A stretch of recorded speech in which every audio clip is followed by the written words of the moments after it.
What Screwed Up the Real Estate Market? By Laura Bell, www.trcb.me/Bell-Business-Report. With rising prices for years, one could easily argue greed.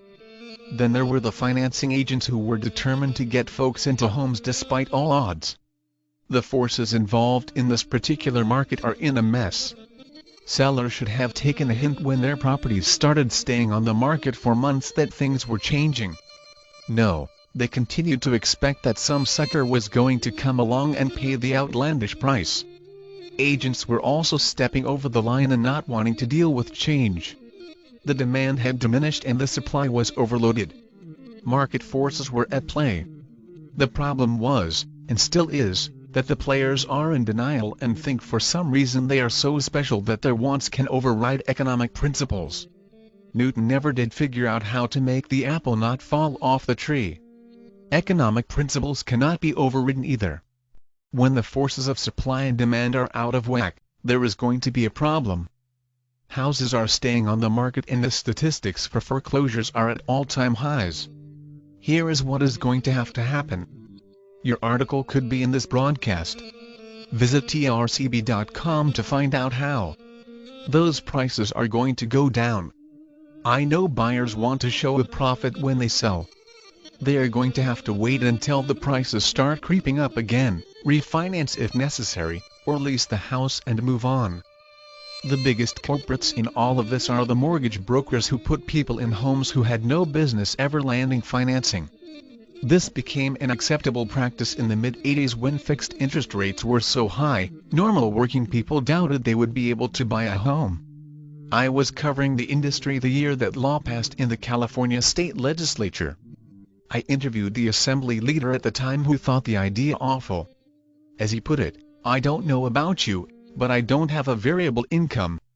Yes, allowing ARMS adjustable rate mortgages helped millions, but now is not the time. That financing is putting many in the horrible position of not being able to pay their mortgage, which in some cases has doubled. A woman with such a problem was profiled on the nightly news not too long ago.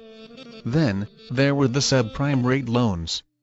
And, believe it or not, if you haven't been keeping up with this news, loans with no down payments. This is getting almost as bad as wraparound mortgages from the past. Probably someone is going to tell me it is still going on. I, personally, don't want to know as it gives me a headache thinking about. If you are selling or buying, try to use some common sense when getting your financing. No down payment only sounds good.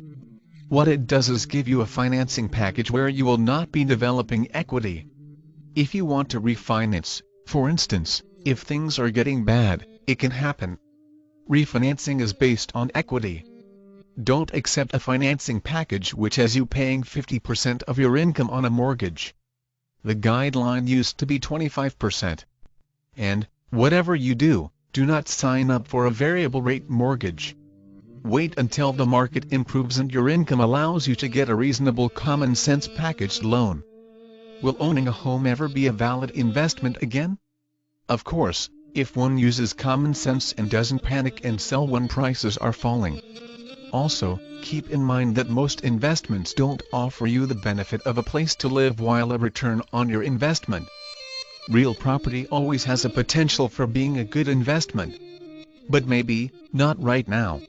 Laura Bell is freelance writer and owner of www.bellbusinessreport.com. The Bell Business Report offers common sense business advice and how-to info for running your business. It takes the everyday headlines apart, dealing with business news, and shows you how to put that information to work for you.